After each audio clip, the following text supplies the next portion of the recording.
ಎಲ್ಲರಿಗೂ ನಮಸ್ಕಾರ. ಹಣ ಮತ್ತು ಬ್ಯಾಂಕ್ ಅಧ್ಯಾಯ 3ರ 2ನೇ ವಿಡಿಯೋಗೆ ಸ್ವಾಗತ. ಇವತ್ತಿನ ದಿನ ನಾವು ಹಣದ ಬೇಡಿಕೆ ಬಗ್ಗೆ ಅಧ್ಯಯನ ಮಾಡೋಣ. ಹಣದ ಬೇಡಿಕೆ ಅಂದ್ರೆ ಬಹಳ ಸಿಂಪಲ್ ನೋಡ್ರಿ. ಸೊ ನಾನು ನಿಮ್ಗೆ ಸಿಂಪಲ್ ಆಗಿ ಹೇಳ್ತೀನಿ, ನೀವು ಬರೋದಿರಿ. ಹೌದಾ, ನೀವೇನ್ ಮಾಡ್ತೀರ ಅಂದ್ರೆ ನಿಮ್ಮ ರೊಕ್ಕ ಬೇಕು ಆಗಿದ್ದು ಅಂದ್ರೆ, ಹೌದಾ, ನೀವು ರೊಕ್ಕ ಏನ್ ಮಾಡ್ತೀರ ಅಂದ್ರೆ ಕೆಲವೊಂದಿಷ್ಟು ಕೆಲಸದ ಸಲುವಾಗಿ ನಿಮ್ಮ ಹತ್ರ ಏನ್ ಮಾಡ್ತೀರಿ, ಹಣವನ್ನ ಇಟ್ಕೊಳಕ್ ಬಯಸ್ತೀರಿ, ಅಥವಾ ನಿಮ್ಮ ಮನೆಯಲ್ಲಿ ಏನ್ ಮಾಡ್ತೀರಿ, ಹಣವನ್ನ ಕೇಳ್ತೀರಿ.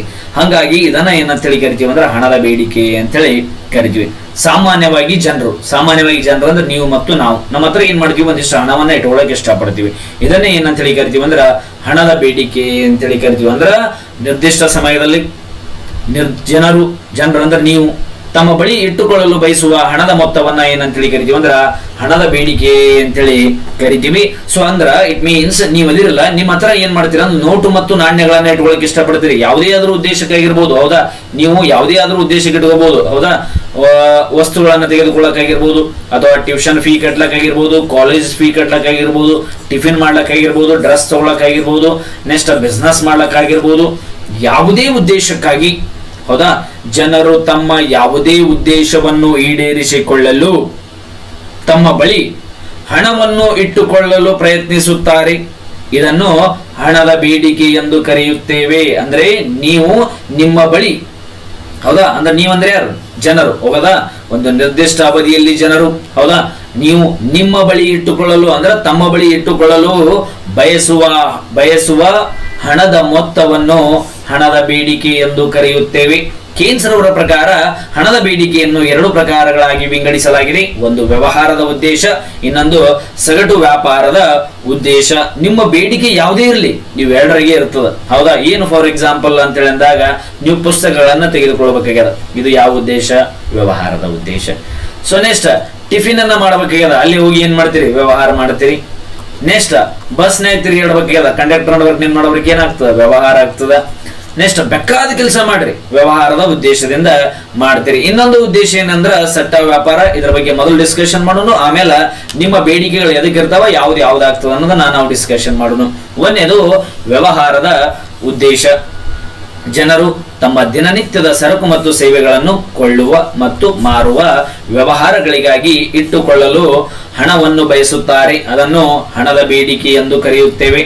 ಹಣವನ್ನು ಇಟ್ಟುಕೊಳ್ಳುವ ಪ್ರಮುಖ ಉದ್ದೇಶವೆಂದರೆ ವ್ಯವಹಾರವನ್ನು ನಿಭಾಯಿಸುವುದಾಗಿದೆ. ಅಂದ್ರೆ ತಮ್ಮ ದೈನಂದಿನ, ನೀವು ದಿನನಿತ್ಯ ಏನು ಕೆಲಸ ಮಾಡ್ತಿರಲ್ಲ, ನೀವು ದಿನನಿತ್ಯ ವಸ್ತುಗಳನ್ನ ತಗೊಳ್ಳೋದಾಗಿರ್ಬೋದು, ವಸ್ತುಗಳನ್ನ ಮಾರೋದಾಗಿರ್ಬೋದು, ಸೇವೆಗಳನ್ನ ಪಡೆದುಕೊಳ್ಳುವುದಾಗಿರ್ಬೋದು, ಸೇವೆಗಳನ್ನ ಕೊಡುವುದಾಗಿರ್ಬೋದು, ಈ ಎಲ್ಲಾ ಕೆಲಸಕ್ಕೆ ಏನು ಬೇಕು, ಹಣ ಬೇಕು.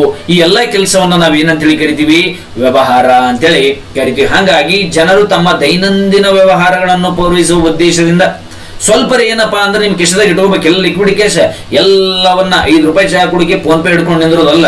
ಮಿನಿಮಮ್ ಏನ್ ಮಾಡ್ಬೇಕಂದ್ರೆ ನಿಮ್ಮ ಹತ್ರ ಕ್ಯಾಶ್ ಅನ್ನ ಮೇಂಟೈನ್ ಮಾಡ್ಬೇಕಂತೇಳಿ ಈ ಕಾನ್ಸೆಪ್ಟ್ ಹೇಳ್ತದ. ಹೌದಾ, ಸೊ ವ್ಯವಹಾರ ಉದ್ದೇಶ ಏನ್ ಹೇಳ್ತಂದ್ರ ಸ್ವಲ್ಪ ಮಟ್ಟಿಗೆ ಹಣದ ತಮ್ಮ ಸ್ವಲ್ಪ ಭಾಗವನ್ನು ನಗದು ರೂಪದಲ್ಲಿ ಇಟ್ಟುಕೊಳ್ಳಲು ಬಯಸುತ್ತಾರೆ.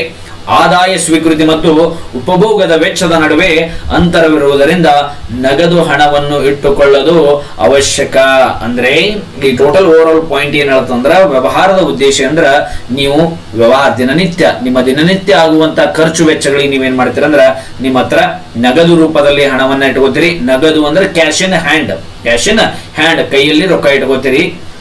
ಸೊ ಮಾನವನ ದಿನನಿತ್ಯ, ಹೌದಾ, ಮಾನವ ದಿನನಿತ್ಯ ಚಟುವಟಿಕೆಗಳು ಎಲ್ಲವೂ ಏನಾಗ್ತಾವ ಅಂದ್ರೆ ವ್ಯವಹಾರದಲ್ಲಿ ತೊಡಗಿರುವುದರಿಂದ ಅದರ ಒಂದು ಭಾಗವನ್ನ ನಿಮ್ಮ ಹತ್ರ ಏನ್ ಮಾಡ್ತೀರಿ, ನೀವು ಇಟ್ಕೋತೀರಿ.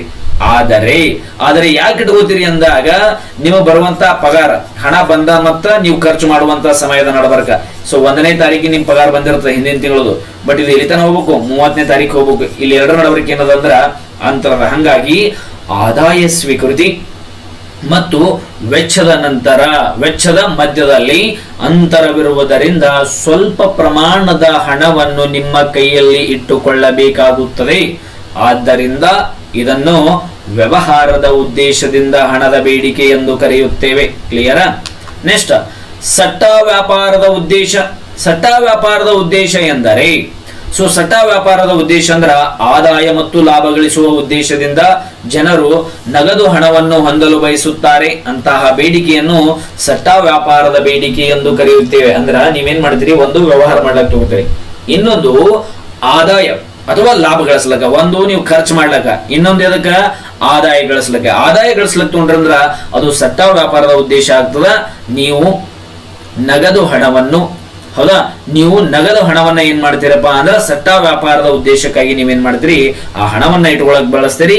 ಆದ್ದರಿಂದ ಅದನ್ನ ಸಟ್ಟ ವ್ಯಾಪಾರದ ಉದ್ದೇಶ ಅಂತೇಳಿ ಕರಿತೀರಿ. ಸಟ್ಟ ವ್ಯಾಪಾರವನ್ನ ಹೆಂಗ್ ಮಾಡ್ತಾರ ಅಂದ್ರ, ಸಟ್ಟ ವ್ಯಾಪಾರ ಅಂದ್ರೆ ಒಂದೇ, ಸಗಟು ವ್ಯಾಪಾರ ಅಂದ್ರೆ ಒಂದೇ. ಸಗಟು ವ್ಯಾಪಾರ ಅಂದ್ರೆ ಬಲ್ಕ್ನಾಗ ಖರೀದಿ ಮಾಡೋದು. ಸೊ ವಸ್ತುವಿನ ಬೆಲೆ ಕಡಿಮೆ ಇದ್ದಾಗ ಅದನ್ನು ಕೊಂಡುಕೊಂಡು ವಸ್ತುವಿನ ಬೆಲೆ ಹೆಚ್ಚಾದ ನಂತರ ಅದನ್ನು ಮಾರಾಟ ಮಾಡಿ ಲಾಭ ಗಳಿಸಲಾಗುತ್ತದೆ. ಆದ್ದರಿಂದ ತಮ್ಮ ಹತ್ರ ಏನ್ ಮಾಡ್ತಾರಂದ್ರ ಹಣದ ಬೇಡಿಕೆ ಉಂಟಾಗ್ತದ ಅಂತೇಳಿ ಹೇಳ್ತಾರ. ಸಟ್ಟ ವ್ಯಾಪಾರದಲ್ಲಿ ಭಾಗಿಯಾಗಿ ಲಾಭ ಸಂಪಾದನೆಯ ಉದ್ದೇಶವನ್ನು ಹೊಂದಿರುವ ಜನರು, ಹೌದಾ, ನೀವು ಸಟ್ಟ ವ್ಯಾಪಾರದಲ್ಲಿ ಭಾಗಿಯಾಗಿ ಷೇರುಗಳನ್ನ ಕಡಿಮೆ ಬೆಲೆಗೆ ತೆಗೆದುಕೊಳ್ಳೋದು, ಷೇರುಗಳನ್ನ ಕಡಿಮೆ ಬೆಲೆಗೆ ತೆಗೆದುಕೊಂಡು ಷೇರುಗಳ ಬೆಲೆ ಹೆಚ್ಚಾದಾಗ ಅವುಗಳನ್ನ ಮಾರಾಟ ಮಾಡಿ ನೀವೇನ್ ಮಾಡ್ತೀರಿ ಅಂದ್ರ ಲಾಭವನ್ನ ಗಳಿಸ್ತೀರಿ. ಹಂಗಾಗಿ ಸಟ್ಟ ವ್ಯಾಪಾರದ ಉದ್ದೇಶದಿಂದ ಜನರು ತಮ್ಮಲ್ಲಿ ಹಣವನ್ನು ಇಟ್ಟುಕೊಳ್ಳಲು ಬಯಸುತ್ತಾರೆ. ಹಣದ ಬೇಡಿಕೆ ಅಂದ್ರ, ಸೊ ನೀವು ನಿಮ್ಮ ಹತ್ರ ಇಟ್ಕೊಳ್ಳಕ ಬಯಸುವಂತಹ ಹಣವನ್ನ ಹಣದ ಬೇಡಿಕೆ ಅಂತ ಕರಿತೀವಿ.